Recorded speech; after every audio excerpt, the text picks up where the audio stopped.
Well, ladies and gentlemen, what's in the news today? Well, more retarded nonsense, if I'm honest. But before we get onto the main video of today, can I yet again remind you, if you haven't already, please subscribe to the channel. It really does help. And if you'd like to support the work that I do here, you're welcome to buy me a coffee. The link is in the description box below. So let's get on to the main news story of today. And this is more predictably the tariffs, because to be frank, tariffs are really all that matter at the moment. So as you know, the US will impose a 30% tariff on South African exports starting the 7th of August 2025.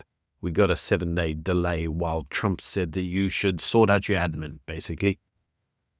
In any case, the reason for the tariffs is that Trump cites trade imbalances and domestic policy concerns. Now, South Africans' high-value exports include automobiles, steel, citrus, wine, soy, sugar, and beef to the US, all of which previously benefited from the AGOA duty-free access. So as of current, the government estimates that 30,000 jobs are directly at risk across automobiles, agriculture, steel, and textiles, and a further analysis suggests that another 35,000 jobs in citrus alone are basically vulnerable, and a broader risk of another further 100,000 sector-wide jobs could be lost across, well, the country as a whole. So the Steel and Engineering Federation reports that 1/3 of firms anticipate losses from stripped demand and disrupted supply chain. I mean, that's a serious amount of disruption. Now, the NAAMSA, one of the trade federations, warns that the tariffs signal a crisis in the making, with export hubs like East London already feeling the squeeze. But the president, Cyril Ramaphosa, says that the tariffs are based on faulty trade data. He highlights that South Africa imposes only 7.5% average tariffs on US goods, and 77% of US exports enter South Africa duty-free. Now, the Trade Minister, Parks, and the DIRCO Minister, Lamola, have both emphasized that South African exports complement rather than compete with US industry, and that South Africa poses no security or macroeconomic threat given its size. Now, if you watch the actual briefing that these two yesterday did, to be frank, Lamola was rather hostile to the United States, and, well, Parks was trying to play the diplomat. But you see, this is the problem. Like, DIRCO have been openly hostile to the United States whilst trying to court Islamic interests. And it's very telling that even in the article, the Director General Dango of DIRCO was quick to shut his mouth off. And this is exactly why we have this problem with the trade tariffs as a whole. Now, even more interesting, yesterday the National Executive Committee of the ANC concluded its 4-day strategic meeting, and during this they stated that South Africa's economy is in a state of emergency. And one has to look at these ANC retards and think to themselves, well, you guys caused this. You've been openly hostile to Western forces for the longest time. You've openly told them on numerous occasions, we're going to change the name of your consulate street to One Terrorist Drive because, we want to show you that we can do one. You've openly told them that they must all footsack. And now that they're footsacked and they don't want to deal with you, you're crying, because now the economy is in a difficult position. It's really shameless by these individuals. In any case, the government has issued what they class as a counter-strategy to protect the industries from the tariffs. And this government counter-strategy, which they've supposedly put in place, establishes an export support desk to connect exporters with diplomatic channels and new buyers and market intel. So basically, you're going to call them up and say, I had a deal previously with the US. It was a very good deal. I don't know where to sell my goods anymore, and you're going to support this. You're going to call the support desk, and they're going to tell you where to send your goods. Yeah, I don't buy this. I know how the government works. The helpline's probably not going to work. In any case, they've also drafted exemptions under competition law to enable collaboration amongst exporters in order that they themselves can work together and try to find new homes for their goods.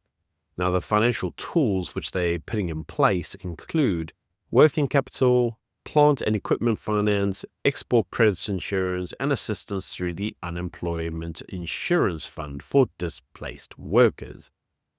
Yeah, this is just sounding like a freaking disaster with amateurs at the helm trying to figure out how to fix this. And I really don't see them fixing this. In any case, Parks has warned that you can't just pivot to China or India, and that this wouldn't be a rapid solution anyway, and that unfiltered market access to both regions could undercut local producers. In other words, he himself understands that these countries don't want to buy from us, they want to sell to us. And so he's saying, very difficult, because if we open up those regions, we're going to kill local manufacturing, and we're going to flood the market with cheap rubbish from China or India. In any case, the government claims that they have had some initial market wins in China and Taiwan and the inter-African trade, but acknowledge their infrastructure, regulatory issues, let's call it regulatory burdens, because Africa is highly regulated, and logistical challenges hinder quick adaptation by, well, anyone. So the government understands that they're trying to come up with these new homes for goods, but this isn't a quick win. And the supposed quick wins would see South Africa flooded with goods, not our goods bought by someone else. In the case, the US has also gone one step further to PK South Africa just that little bit more, and that is the news that apparently they were due to have a military exercise with South Africa, which they've now cancelled. And the reason for cancellation is actually not what you think. So they have what they call an Exercise Share Accord 2025, which was scheduled to occur on August 11th to the 22nd in the Free State, and it was abruptly cancelled by the US, citing South Africa's refusal, yes, South Africa's refusal, to allow US forces to enter the country with their weapons, contravening the status of the forces agreement. So they're going to have these military exercises, but they're telling the Americans they can't bring their weapons. And it's like, well, that's basically the purpose of the military exercise. And they did this at the last moment. Everything had been strategically arranged, everybody was due to come, and then abruptly the defense ministry said, no, you can't bring your weapons. I mean, this is the mentality of these retards when it comes through to dealing with, first world countries. Now, the exercise has historically included medical, disaster responses, and tactical drills, enhancing US and SANTF cooperation. Now, defense analysts warn that this could be the last such engagement for a while. In other words, many are saying, well, as it's now been blown off, the US just don't want to work with SA anymore, because South Africa sucks when it comes to arranging anything. And we see many such situations where many things are thwarted due to government ineptitude and stupid, rash decisions that were made at the last decision. So the US defense is going to pivot to deepen relationships with Botswana and Angola instead, and they intend to exclude South Africa, yet another clear sign of diplomatic breakdown.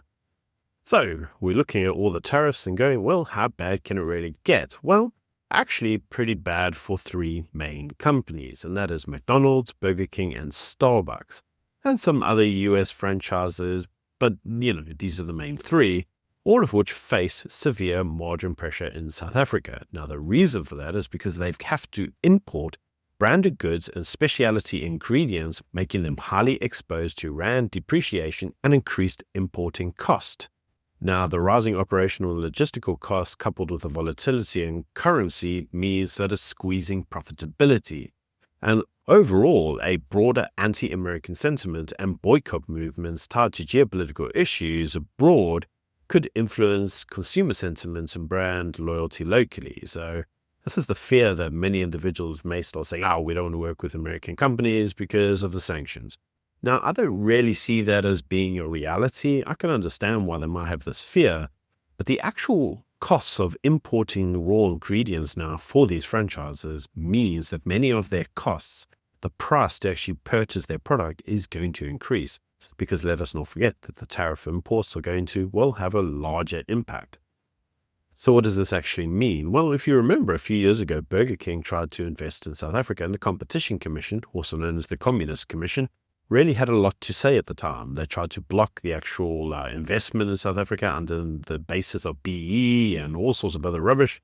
And now it looks like actually, a few years later, South Africa has actually yet again become a hostile environment for someone like Burger King. Starbucks themselves have struggled to actually maintain or actually get any form of market footing in South Africa, mainly because of our own domestic products. So this may mean that franchises such as these may just, either up their costs or leave the country entirely.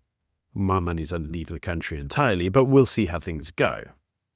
In any case, let's move on to 3 last little short stories that you might have missed. This is the first one around the SACP dual membership. And as you know, the Communist Party says that they're going to compete in the municipal by-elections alone without the ANC. And Cyril Ramaphosa has warned members of the SACP that they must prioritize ANC commitments and avoid conflicting allegiances which undermine political cohesion. And this is after the SACP told the ANC that they are nobody to them and they have no right to stop them from competing in the elections. So here's Cyril saying, you shouldn't be doing that because you have this dual membership between the two parties and you have an allegiance to the ANC, so you shouldn't be competing against them. So the question really inevitably becomes does this symbolize the split of the SACP formally from the ANC? I don't know. Let me know what you think in the comment section below. On to the next news story, and this is the GNU. And this is the ANC's National Executive Committee, which during their whole 4-day meeting, one of the issues they discussed was the DA. And they considered excluding or expelling the DA from the GNU for what they classed as theatrics. Instead, they said no, because that would probably tank the markets, would cause market jitters, and instead they said, what we should do? They said, what we should do? We should invite the DA's most horrendous and most fearsome opponents. Let's invite Action SA and the National Coloured Congress. And this seems stupid because they're like, what we'll do is we'll reconfigure the GNU, some ministers will get moved around, some will get fired, and we'll appoint new ministers from Action SA and the NCC.